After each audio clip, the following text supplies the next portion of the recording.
सरकार पर दी गई सुप्रीम कोर्ट के फैसले को पूरे देश में स्वागत किया जा रहा है, क्योंकि मोदी सरकार जिस ढंग से देश में उथल पुथल और अराजकता की जो माहौल बनाई हुई है और किसी भी चुनी हुई सरकार को गिराने से गुरेज नहीं है, उस पर करारा तमाचा लगाया है। आइए हम सुनते हैं। सुप्रीम कोर्ट का जो आज 2 जजमेंट आया है, 2 फैसला आया है महाराष्ट्र पे, उस पे आप लोगों का क्या कहना है? आपका महाराष्ट्र सरकार का जो महाराष्ट्र सरकार को मोदी सरकार ने गलत ढंगों से गिराया था, उस पर जो फैसला सुप्रीम कोर्ट दिया है और बोला है आपका उद्धव ठाकरे जी को कि यदि आप स्वयं इस्तीफा नहीं दिए रहते तो मैं आपकी सरकार को बहाल कराता, लेकिन चूंकि आपने खुद इस्तीफा दे दिया है, इस पर हम नहीं कुछ कर सकते हैं। और जो एलजी वहां पर जो आपका राज्यपाल जो निर्णय लिए वह गलत था, और वहाँ जो विधानसभा का जो अध्यक्ष थे उन्होंने जो फैसला सुनाया वह भी गलत था। वो फैसला दिया है सुप्रीम कोर्ट, वह बहुत ही सराहनीय है, लेकिन इन लोगों पर कार्रवाई नहीं करना ये दुखद है।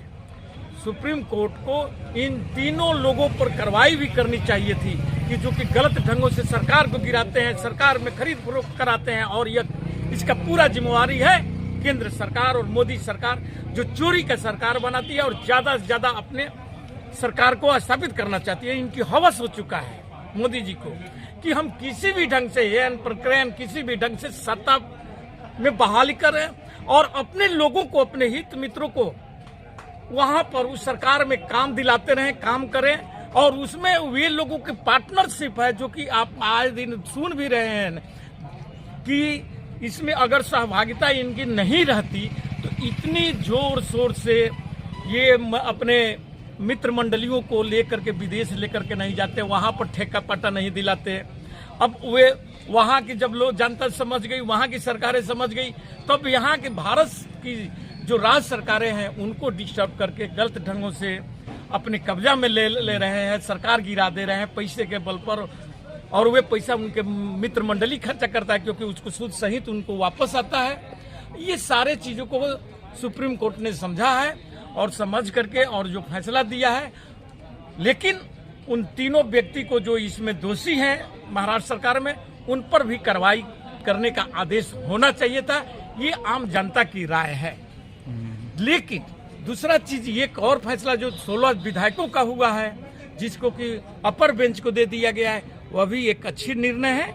उसको हम लोग स्वागत करते हैं। बात कर रहे हैं महाराष्ट्र सरकार को लेकर। निश्चित तौर पर इस सरकार जो है अभी वर्तमान जो है केंद्र सरकार है, उसकी सरकार तो जा नहीं रही इस फैसले से, क्योंकि जो आयोक्ता का जो 16 आयोक्ता के बारे में सुप्रीम कोर्ट ने कहा कि मैं इस पर कोई ऑब्जर्वेशन देने नहीं जा रहा। ऐसे बात है कि बड़ी बेंच में इसको मामला को ले जाया जाएगा, लेकिन इस बीच में सुप्रीम कोर्ट जो टिप्पणी की वो जबरदस्त रहा। सुप्रीम कोर्ट ने राज्यपाल के फैसले को असंवैधानिक करा दिया और संविधान के तहत नहीं लेने वाला बताया, तो उसको हम असंवैधानिक कर सकते हैं। यानी राज्यपाल ने जो निर्णय लिए थे उससे सुप्रीम कोर्ट इत्तेफाक नहीं रहता है, और उन पर वो टिप्पणी करना निश्चित तौर पर राज्यपाल को लेकर, और राज्यपाल चूंकि अपना फैसले जो है ना वो सेंट्रल गवर्नमेंट को भेजने का काम करता है, एक तरह से सेंट्रल गवर्नमेंट के रिप्रेजेंटेटिव के रूप में काम करता है, तो निश्चित तौर पर ये भारत सरकार के लिए भी एक अच्छा संकेत नहीं है। दूसरी बात, ये जो विहिप के मामले को लेकर आया है, जिसको जो विहिप जारी किया, उस विहिप को भी उन्होंने सुप्रीम कोर्ट ने गलत माना। ये 2 बातें हैं, उसको विहिप को भी गलत माना।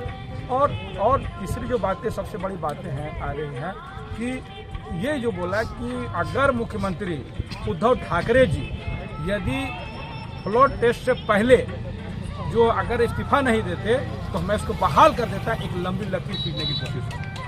यानी कहा कि फ्लोर टेस्ट में अगर सरकार गिर जाती तो निश्चित तौर पर सरकार को बहाल करता, क्योंकि जो फ्लोर टेस्ट बुलाना ही सुप्रीम कोर्ट ने गलत माना। तो ये लंबी लकीर है और इसका फैसला सुप्रीम कोर्ट में बड़ी बेंच में होगा। लेकिन अभी जो फैसले आ रहे हैं उसके मुताबिक निश्चित तौर पर इसकी सरकार, सेंटर की सरकार जाती हुई दिख नहीं रही है, लेकिन फैसले राजनीतिक गलियारों में होते रहेगा, क्योंकि ये एक लंबी लड़ाई और बहस के रूप में हो गया। अब जो है बातें आ रही है कि नैतिकता के आधार पर मुख्यमंत्री को इस्तीफा देना चाहिए, क्योंकि राज्यपाल के द्वारा बुलाया के तरह जो फैसले लिए फ्लोर टेस्ट में वो भी सुप्रीम कोर्ट ने गलत माना है, और व्हिप जो जारी किया वो भी गलत किया, और उन्होंने कहा कि व्हिप जारी करने का अधिकार सिर्फ और सिर्फ पार्टी को। ये सारे बात जो है ना शिंदे सरकार के खिलाफ जा रहा है। भारतीय जनता पार्टी और शिंदे सरकार जो बनी हुई है इसके खिलाफ जाता हुआ है। तो मैं समझता हूँ कि नैतिकता में अगर बची हो रहती है, खैर अब नैतिकता की बात तो होती नहीं है, राजनीति में शुचिता की बात नहीं होती है, अगर नैतिकता की बात होती तो निश्चित तौर पर शिंदे सरकार को इस्तीफा देना चाहिए।